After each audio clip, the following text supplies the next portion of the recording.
আমি অপুকে না দেখে এখান থেকে যাব না। সেটা কখনই সম্ভব নয়। কি ভুলে গেছো বাবু! বাবু! এই কে তুমি? জয়, আপনার মেয়েকে ভালোবাসি। আপনি এইভাবে অপুকে আটকে রাখতে পারেন না। তুমি জয়, তুমি কোন সাহসে আমার বাড়িতে এসেছো? কোন সাহসে? অপু, চল অপু, আমরা বিয়ে করিনি। আমি পুলিশে ফোন করে দিয়েছি। এসো অপু, এসো।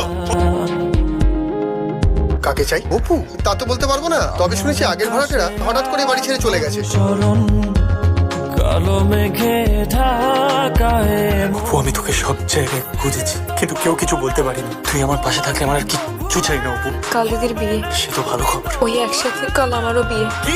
দুই ভাইয়ের সাথে আমাদের দুই বোনের বিয়ে হবে। বাবা কথা দিয়েছে। তোর বিয়ে আমার সঙ্গেই হবে অপু। এর জন্য তোর সঙ্গে অন্তত একবার দেখা করতে চেয়েছিলাম, যাতে আমি তোকে নিজে জানিয়ে যেতে পারি।